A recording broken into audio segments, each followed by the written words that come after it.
सूरज छत पर पढ़ाई कर रहा था। तभी उसकी दीदी सुनैना का कॉल आया। सूरज की माँ ने फ़ोन रिसीव किया और करीब आधा घंटा तक सुनैना से बात की। बात करते करते सूरज की माँ रोने लगी। वह नीचे आई और सूरज के पापा से कुछ बातचीत की। उस वक्त सूरज को समझ नहीं आया था कि माँ अचानक से दीदी से बात करते करते क्यों रोने लगी। उसकी माँ ने सूरज से बस इतना ही बोला कि कल तुमको अपनी दीदी के घर जाना है और उसे घर पर ले आना है। अगले दिन सूरज अपनी दीदी सुनैना के घर गया और शाम तक उसे लेकर घर वापस आ गया।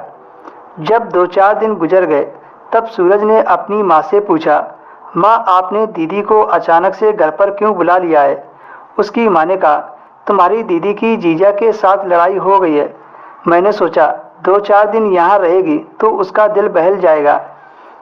फिर एक दिन सूरज की माँ ने सूरज से कुछ ऐसा कहा जिसे सुनकर उसके पैरों तले से जमीन निकल गई। वह सोच भी नहीं सकता था कि एक माँ होकर ऐसा कह सकती है।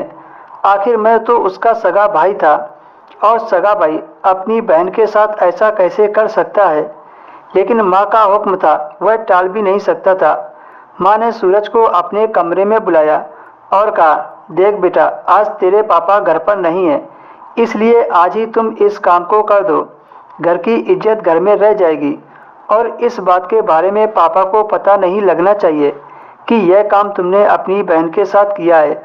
सूरज ने कहा, माँ अब बताओ भी, ऐसी कौन सी बात है जिससे पापा को बताने से मना कर रही हो? सूरज की माँ ने जो बताया उसे सुनकर सूरज के होश उड़ गए।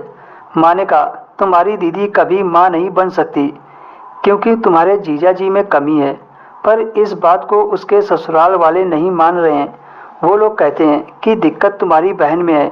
बेटा, अगर तुम चाहते हो कि तुम्हारी बहन खुश रहे तो तुम्हें एक काम करना पड़ेगा। सूरज ने कहा, माँ इसमें मैं क्या कर सकता हूँ? जब कमी उसके पति में है, ऐसा करो, जीजा जी को बोलो कि वो अपना इलाज करवाएं। माँ ने कहा, बेटा तुम्हारे जीजा जी दूसरी शादी करना चाहते हैं। वो औलाद की खातिर तेरी बहन को छोड़ देगा। बेटा तुम कुछ करो, नहीं तो अनर्थ हो जाएगा। जिंदगी में बहुत सारी परिस्थितियों से गुजरना पड़ता है, तुम अपनी बहन को बचा लो। सूरज ने कहा, माँ इसमें मैं क्या कर सकता हूँ? माँ ने कहा, बेटा एक रात के लिए तुम्हें अपनी बहन के साथ सोना पड़ेगा। सूरज बड़ी हैरानी से माँ को देखते हुए बोला, माँ आप ये क्या कह रही हैं? माँ ने कहा, बेटा घर की इज्जत बचाने के लिए तुम्हें यह काम करना पड़ेगा। बार बार कहने पर सूरज मान गया और कहा, क्या दीदी इस काम के लिए राजी होंगी? माँ ने बताया, हाँ वो भी आज राजी हुई है, काफ़ी दिनों से मना रही थी। रात का खाना खाने के बाद सूरज की माँ ने सूरज को उसकी दीदी के कमरे में भेज दिया और कहा, बेटा घर की इज्जत बचा लो। सूरज सुनैना के पास गया और वहीं खड़ा हो गया। सुनैना ने कहा, मुझे कुछ समझ नहीं आ रहा है, ये सब क्या हो रहा है? अगर मैं यह सब करती हूँ तो भाई बहन का रिश्ता खत्म हो जाएगा और अगर नहीं किया तो मेरी ज़िंदगी खत्म हो जाएगी।